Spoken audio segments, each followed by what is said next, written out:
I'm not alone this morning. I'm with a friend. Doesn't know anything about it, so we have to go in English right now. Okay. It's freaking cold outside. It is What's your? I have so one long sleeve underneath that. Okay. A thicker thing, and then I have this like. He's kind of doing. Okay, so we'll run first, and after that, try to reveal everything you need to know. So it's done. We're back. We ran 25 kilometers this morning.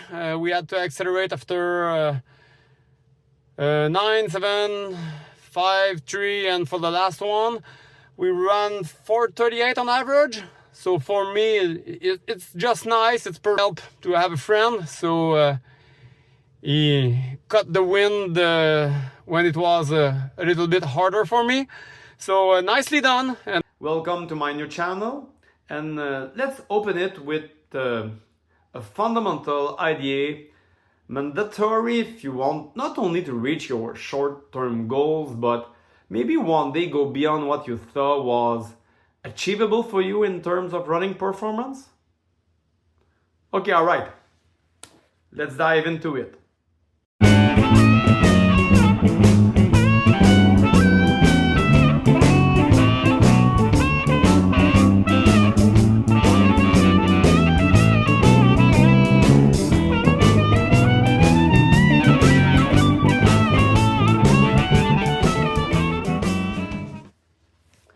The most important thing you can do to keep improving year after year is this. At the end of a year or training cycle, ask yourself one question. Now, what should I do to get better? What should I do next? And I don't mean what could I maybe try someday. I mean, what must I do now to keep progressing? Where's my remaining room for improvement? What can I work on next to get the most benefits? This may sound obvious, especially if you're serious about your training. But trust me, this is not how most runners think. Most runners, often without realizing it, fall into patterns like, I just do what my friends are doing, or I had a good season, so let's relax a bit and maybe come back to the same thing later. In other words, they settle. They tell themselves that things are good enough. Oh, and they even quote, you know that old saying, the best is the enemy of the good? Hey, let me correct that. Being satisfied with good is the enemy of getting better. So you have to keep asking, what should I do to get better? And yes, that answer might be different from what others are doing. It might force you out of your comfort zone. In fact, this is the exact same question you asked yourself when you first started running. Maybe you were sedentary or out of shape and asked, what can I do? And your answer was, go for a run. Or maybe just walk. Then walking wasn't enough, so you started running. And when it was not enough, you asked yourself, should I run more? Should I do intervals? And every time you changed something. You added a stimulus and your body adapted. The problem starts when, after a month or years, you stop changing anything. You stop challenging yourself and adaptation stops. It took courage to change your lifestyle when you started running. Why would that act of courage disappear now? It was not meant to be made once in a lifetime. You need to think of yourself as an eternal beginner and always look for the next thing that actually matters. For me, even though reflection happens all year long, of course, it's At this time of the year, around the holidays and New Year, that I make clear decisions for the year to come. Well, one warning, if thinking is good, constantly changing everything is not. Progress requires consistency, so that's why I believe in moving forward maybe 1 year at a time. Behind that thinking, there's another key element that matters a lot. It's that identifying imperfections is not seeing everything in black, it's not being negative. Yes, you can celebrate your personal best, your goals achieved, eat that cake, enjoy that fast food meal, get drunk if you prefer to congratulate yourself. But just don't overreact to great results, and don't treat bad results as disasters. One race doesn't define you, one season doesn't define you, even one bad year doesn't define you.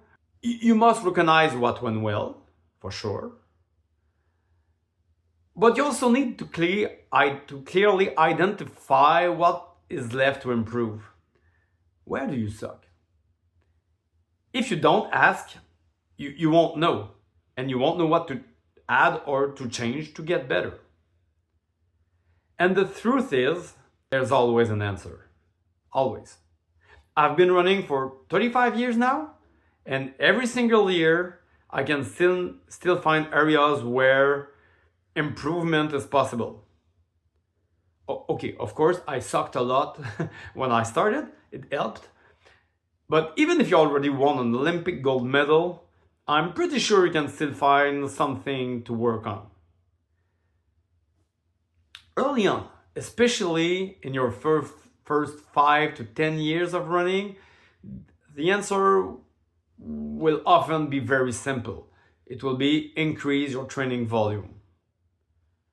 Even after 20 years, if your volume hasn't really changed since the beginning, that's probably still the first lever.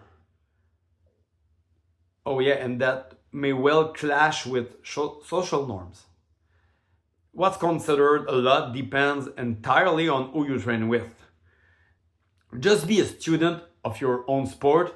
So, you know, when that guy in your running club tells you that you're a running monster for logging 50 kilometers per week, more than he does on average, but well, you at least you know that it's not that much compared to what is humanly possible.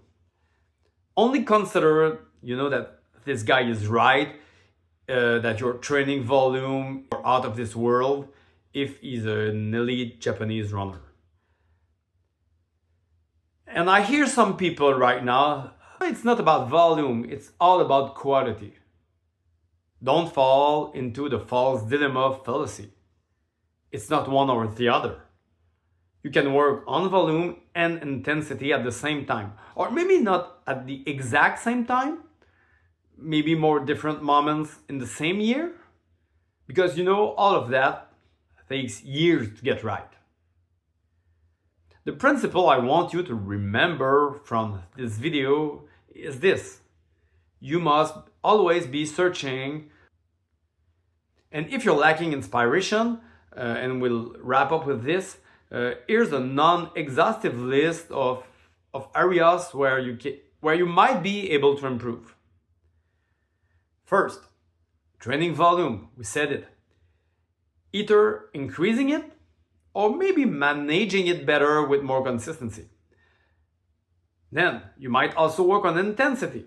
Long tempo runs, speed work, hill sessions, fartleks, whatever addresses your current weaknesses. And maybe the next step is simply following a training plan or following it more seriously.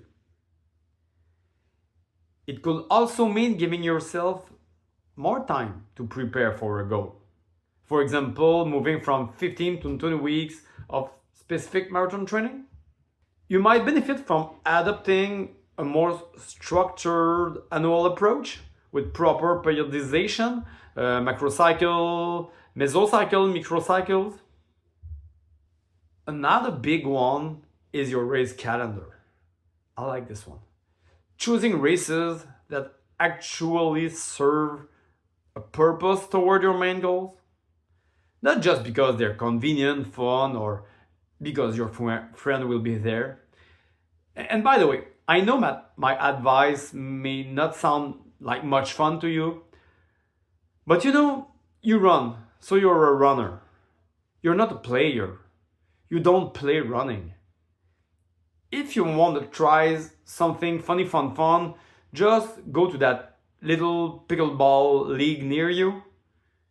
There's nothing more fulfilling than achieving a goal and slowly mastering something, and for that, running is very well made.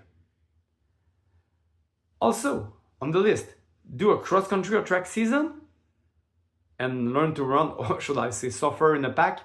You won't last forever or get the best out of yourself by only doing road or trail running.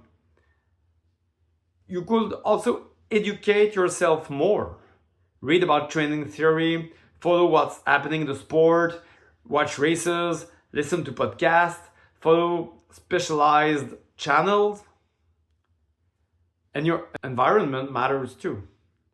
That could mean joining a training group, finding partners at a similar level, or changing group if your current one no longer pushes you forward. You might work on running technique, using video, adding drills to your warm-ups or strides at the end of your easy runs. Then there are all the things around training that are just as important. Sleep, nutrition, and yes, maybe losing some weight.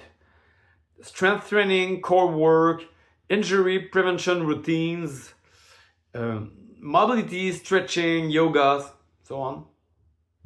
You can also look for marginal gains by equipment choices, shoe rotation, nutrition strategy, race fueling. We may discuss all those things in the next videos. The project is for this channel more or less one video per month. We'll see. I'm no YouTuber, so I won't let those videos replace my precious time needed for training. Oh, and yes, I was forgetting. There's doping. That's a joke, of course. Don't dope.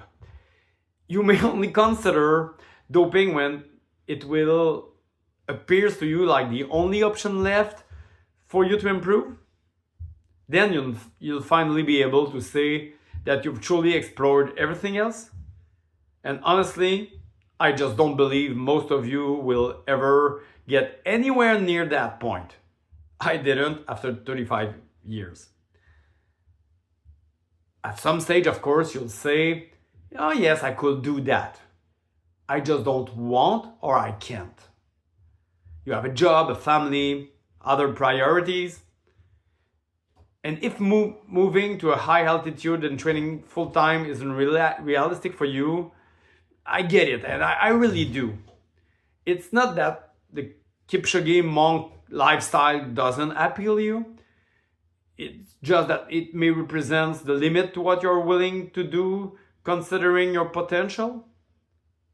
Just don't tell me that what you're doing right now is already the absolute maximum of what you can do to get better. So, where are you right now? And what are you going to do in 2026 to get better? Write it down in the comments below. Of course, don't forget to like and subscribe.